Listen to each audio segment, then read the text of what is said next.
নতুন ৰেচিপি এটা লৈ আহিছোঁ। আজি ৰঙালাও চব্জি এখন বনাব লৈছোঁ, একদম চিম্পুল কৰি পিছা মাছ দি ৰঙালাওৰ চব্জি এখন বনাম।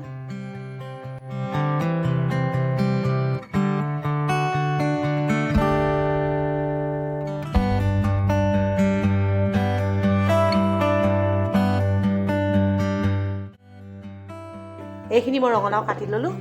কাটি লোৱাৰ পিছত এইখিনি মই এতিয়া ভাজিম। কিদৰে ভাজিম আপোনালোকক দেখাম। এয়া পিঁয়াজ মই এইখিনি কচি কচি কাটি লৈছোঁ। এয়া মিছা মাছ এইখিনি মই ভালকৈ একদম গৰম পানী দি ভালকৈ 2-3বাৰ 4বাৰমান ভালকৈ ধুই ল'লোঁ। এয়া শুকান জলকীয়া 2টা লৈছোঁ। এয়া জলকীয়াখিনি খুন্দি ল'ম। এয়া মই তেল ঢালি লৈছোঁ মষ্টাৰ অইল। এয়া তেল পকি গৈছে, মই এয়া শুকান জলকীয়া দি দিছোঁ। শুকান জলকীয়াৰ ফ্লেভাৰটো ভাল লাগে। শুকান জলকীয়া দিছোঁ চব্জিতে, শুকান জলকীয়াৰ ফ্লেভাৰটো ভাল লাগে। এয়া পিঁয়াজ দি দিছোঁ।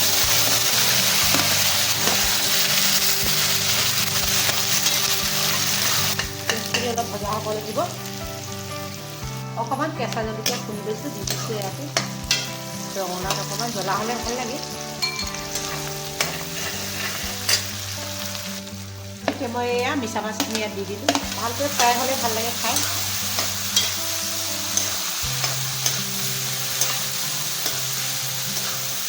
অকণমান নিমখ দি দিছোঁ,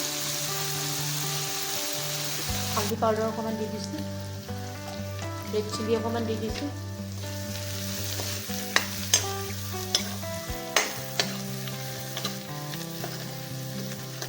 এয়া মই নিজে হোমমেড মছলা ঘৰতে বনোৱা অকণমান দি দিছোঁ।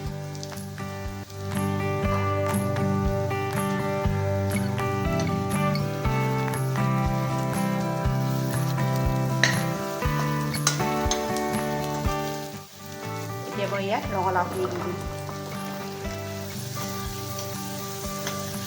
গেছৰ স্পীডটো অকণ কমাই লৈছোঁ।